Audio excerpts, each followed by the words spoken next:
Politicien de renom et ancien directeur de l'INRIA et qui, ce matin, nous introduit. Avant M. Gambodo. Oui, bonjour.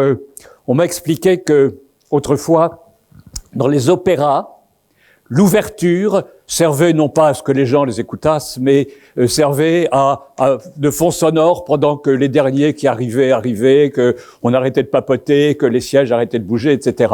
Alors, cette tradition a changé dans les opéras, mais pas dans les congrès. On appelle ça l'introduction. C'est destiné à attendre les retardataires. J'espérais pouvoir faire la blague de saluer mon collègue Gambodo quand il entrerait. Malheureusement, il est arrivé un tout petit peu trop tôt pour que la blague tombe bien. Alors, mon introduction, c'était juste de raconter, vous fêtez les 50 ans de Sophia Antipolis. C'est bien. Moi, je fête un anniversaire de 52 ans. C'est mieux. Parce que c'est à cette époque-ci, en 1967, que j'ai pour la première fois rencontré Pierre Lafitte. Il était à l'époque sous-directeur, on disait ça comme ça, de l'école des mines de Paris, chargé notamment des ingénieurs élèves, et il les recevait tous un par un. Et donc, je suis reçu un matin par le directeur Pierre Lafitte, sous-directeur Pierre Lafitte. Alors, j'étais encore très timide, je le suis encore. Mais maintenant, quand je parle de ma timidité, les gens ricanent, et je trouve que c'est pas gentil de ricaner des timides. Mais donc, je rentre dans le bureau de Lafitte. Bonjour, monsieur le directeur. Ouais, c'est vous, mon jeune ami. Alors, et il me demande, qu'est-ce que vous voulez faire? Et là, je lui raconte que plus d'un an avant, à la fin d'un repas, chez le directeur des études qui avait invité à déjeuner, à l'école polytechnique, qui avait invité à déjeuner 10 élèves choisis au hasard parmi les 10 premiers. On m'avait posé la même question. J'avais dit que je voulais faire de la recherche dans le milieu aérospatial. Et monsieur Fichesser, directeur de l'école, et Claude Donès, directeur des mines, m'avait promis que si je signais ma feuille de botte pour l'école des mines, on me laisserait faire ce que je voudrais. J'étais d'une naïveté, d'une fraîcheur d'âme d'un jeune de cet âge-là. J'y avais cru. Et j'avais signé pour les mines. Et donc, 18 mois après, je venais raconter ça à Pierre Lafitte. Il dit, bon, revenez me voir demain. Au revoir, monsieur le directeur. Voilà, je sors. Puis je suis revenu le voir le lendemain. Et le lendemain, il m'a dit, bon, où est-ce que vous voulez qu'on vous détache? Et puis, il m'a donné des adresses, dont des noms, des gens à contacter, dont Pierre Faure, qui était à l'école des mines, et j'ai travaillé à l'école des mines sous la direction de Pierre Faure. Mais voilà, c'est pour vous citer l'honnêteté de la personne. Je veux dire, il y avait une parole donnée purement par oral, plus d'un an avant, à la fin d'un repas, mais respecté au quart de poil. C'est pour ça que j'ai gardé tout le respect que je lui dois à Pierre Lafitte. Voilà. Ayant raconté cela, je passe la parole à mon jeune collègue Marc Gambodo. Pardon, monsieur le président de l'université Côte d'Azur. Merci beaucoup Pierre, et merci de m'avoir remplacé. Bah oui, voilà, je suis Jean-Marc Gambodo, le président de l'Université Côte d'Azur. Voilà, je suis... mathématicien, en fait. Enfin bon, les mêmes combats. Donc, voilà... En venant en voiture, coincé dans les embouteillages, je me suis dit que j'allais faire une ouverture, et je pensais un peu à une ouverture dans le même style que celle que Pierre suggérait. Et puis je me suis dit, comme j'étais en retard et comme évidemment dans les embouteillages on s'énerve, finalement je vais faire différemment. Et puis je vais essayer de faire une ouverture peut-être un peu moins politiquement correcte, mais qui traduit un peu ce que je pense par rapport à tout ce mouvement qui se crée en ce moment autour du développement durable, de la biodiversité, etc. Rassurez-vous, je suis pas climato-sceptique, c'est pas ça du tout mon propos, mais c'est quand même, je pense qu'il y a certaines dérives qu'il faut, c'est une certaine analyse qu'il faudrait savoir faire. Alors, on peut être Bon, il y a des critiques qu'on peut faire sur ce qui se fait en ce moment. Vous le savez très bien au niveau des entreprises, au niveau des politiques et au niveau des scientifiques. Alors, au niveau des entreprises et des politiques, je donnerai que 2 exemples. Et au niveau des scientifiques, je développerai un peu plus le fond de ma pensée. Donc, par exemple, et Pierre est bien placé pour savoir de quoi je pense, il y a une grande hypocrisie qu'on nous fait vivre en ce moment entre le fait qu'on vit dans un monde d'information de plus en plus grande et croire que ça coûte pas d'énergie. C'est ça, hein, pour que ce genre de truc fonctionne, il faut des grands data centers. Et on sait très bien qu'aux États-Unis, il suffit de suivre les lignes à haute tension pour voir où sont les data centers. Donc ça, c'est une hypocrisie. On le dit pas assez.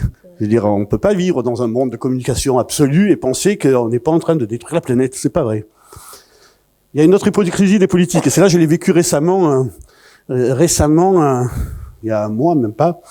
Il y a un petit nombre de députés, mené par un collègue à moi, d'ailleurs un collègue à nous, Cédric Villani, qui a eu l'idée de faire un projet de loi disant que le développement durable devait obligatoirement être enseigné à l'université. Alors, je trouve que c'est cette idée complètement absurde. Alors je peux expliquer pourquoi clairement. D'abord, c'est parce qu'on n'a pas attendu que Cédric Villani sorte de l'équation de Boltzmann pour voir que le développement durable était important à l'université. Par exemple, hier, j'ai participé à la signature d'un livre du professeur Ménez sur la biodiversité dans la Méditerranée. Le mois prochain, on ouvre un bâtiment complètement dédié au risque et au développement durable dans la plaine du Var. Donc c'est pas un petit groupe de 80 députés qui va comprendre ce qu'on fait dans l'université sur le développement durable. Ça existe depuis longtemps. Et je pense que c'est une hypocrisie parce que les députés, ils sont là pour faire des lois sur le développement durable. Est-ce qu'on fait des éco-péages? Est-ce qu'on taxe les citoyens? Comment on fait? Et ça, c'est le vrai travail d'un député. C'est pas celui d'enforcer des portes ouvertes en créant un petit livre vert pour les universités, après un petit livre rouge qui existait avant, un petit livre noir qui peut arriver bientôt. Donc, c'est de la peinture, c'est du greenwashing politique. Ça va pas, quoi. On peut pas fonctionner comme ça par rapport aux enjeux. Alors maintenant, je vais parler un peu plus profondément des scientifiques.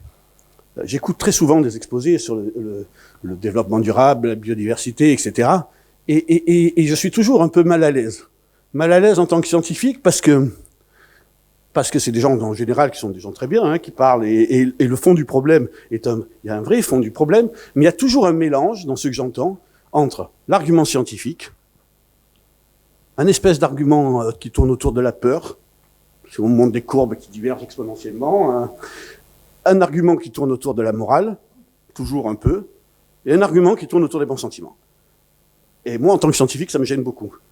Parce que je me dis, attends, ce type-là, à quel moment il parle vraiment de ce qu'il sait, plutôt que de ce qu'il croit. Voilà. Et le problème, il est profond. Et donc, j'ai vraiment beaucoup réfléchi à ça, parce qu'en plus, c'est des gens que j'aime bien, qui parlent comme ça. Donc, je me dis, pourquoi on fait ça? C'est parce que ces sujets, comme le développement durable, c'est des sujets extrêmement complexes. Et ces enjeux sociétaux, en ce moment, rattrapent la science. C'est-à-dire la science, moi, mathématicien, je pouvais réfléchir pendant des années au grand théorème de Fermat, etc. Mais maintenant, c'est pas ça qui se passe. Il y a des sujets, des enjeux sociétaux qui sont en train de rattraper notre société, rattraper le monde scientifique. Et peut-être il vaut mieux qu'on résolve le problème du développement durable plutôt que la conjecture de Riemann, par exemple, qui n'est pas encore résolue parce que peut-être il n'y aura pas de possibilité pour l'humanité de la résoudre. Donc il y a une urgence qu'on ne sait pas traiter. Et pourquoi on ne sait pas la traiter? Parce que le monde scientifique, il reste toujours organisé d'une façon extrêmement simpliste. On est toujours dans l'idée, même s'il y a des grandes équipes de recherche, des grands projets expérimentaux, etc., il y a toujours cette idée qui reste latente, et d'ailleurs les prix Nobel l'attestent, c'est qu'il y a un type très intelligent qui, en réfléchissant très tôt le matin, en travaillant toute la journée, etc., le soir va arriver avec une idée en disant, voilà, c'est comme ça que ça se passe. Et il va arriver en disant, ben voilà, le développement durable, vous tournez ça, et puis on a réglé le problème. Et ça se passera jamais. C'est complètement impossible. C'est impossible, et parce que on peut pas traiter ce genre de problème avec une vision juste à un niveau de la science. Donc en ce moment, on a des collections de chercheurs dans le monde qui travaillent sur ces sujets-là. Le sujet évolue, mais on n'arrive pas à faire émerger une espèce de compréhension scientifique plus collective. C'est-à-dire, je m'explique, quand on regarde ces systèmes qui sont extrêmement complexes comme le développement durable, bon, évidemment, dedans, il y a de la modélisation mathématique, il y a de l'économie, de la sociologie, de la physique, puis en dehors en dehors du domaine purement scientifique, il y a les politiques sociales, les politiques des pays, les politiques économiques, tout intervient là-dedans. Et comment on met tout ce puzzle en place? C'est ça qui est compliqué. Vous voyez, si je reviens juste au niveau scientifique, on n'est plus à l'époque du XVIIIe siècle où il y a un grand savant qui a une vision globale à la Poincaré, encore Poincaré c'est déjà un peu tard, de tout ce qui se passe dans le milieu scientifique. Ça n'existe plus, ça. Évidemment, c'est tellement divers, ça explose dans tous les sens. Par contre, ce que je pense, c'est qu'il faut savoir créer des collectifs de un chercheur, en fait, voilà, je reprends le truc au niveau zéro, un chercheur, c'est quelqu'un qui doit être obsédé sur un problème. S'il n'est pas obsédé sur un problème, c'est pas un chercheur. C'est quelqu'un qui peut parler de science, mais en fait, un chercheur, il doit penser à un seul truc, du matin au soir, et à la fin, il a une idée. Bon, comment? Il faut ça, il faut des mathématiciens comme ça, il faut des physiciens comme ça, des informaticiens comme ça, il en faut. Et comment on passe de ça à savoir répondre à des problèmes tels que ces grands enjeux sociétaux, tels que le développement durable?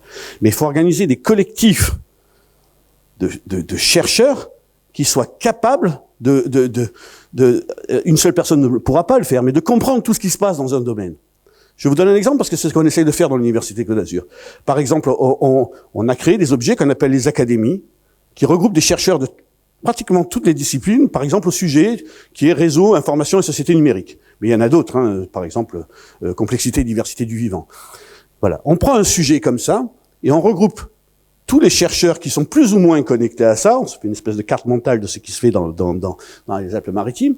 Et puis on leur demande à eux-mêmes de s'auto-organiser pour faire des actions qui collectives à leur niveau.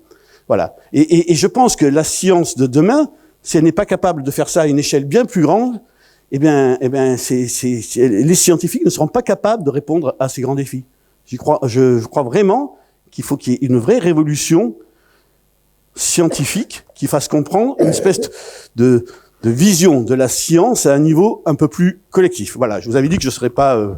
Non mais quand même, Monsieur Camboto, pour pas nous plomber complètement l'ambiance du matin, c'est engagé, ça? Oui, mais comme je vous disais, je veux dire, sur la Côte d'Azur, on est. Bah, alors, je vais donner la partie un peu positive. Oui. Je veux dire, évidemment, en général, on n'a jamais une idée tout seul. Hein, donc, quand on a une idée, elle apparaît un peu partout dans plein d'endroits. Hein. Et c'est ce qu'on a fait ici sur la Côte d'Azur. C'est-à-dire vous savez qu'on a été sélectionné comme une des 10 universités françaises intensives en recherche. Et quand je dis nous, c'est l'ensemble des forces de l'enseignement supérieur à la recherche des Alpes-Maritimes avec INRIA à l'intérieur. C'est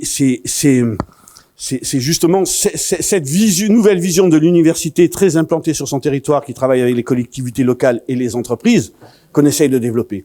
Mais j'insiste, quoi. Il y a vraiment un gros travail à faire. Nous, on le fait, on s'y met. On est peut-être le seul endroit d'ailleurs en France où on a vraiment fait face à ce problème, c'est-à-dire avoir une vision de faire avancer les choses à un niveau un peu plus horizontal et pas penser que encore cette vision passée que c'est le chercheur qui pense et puis au bout d'un moment les choses se dissolvent et puis arrive un jour peut-être dans l'industrie d'une façon. C'est pas comme ça que ça se passe maintenant.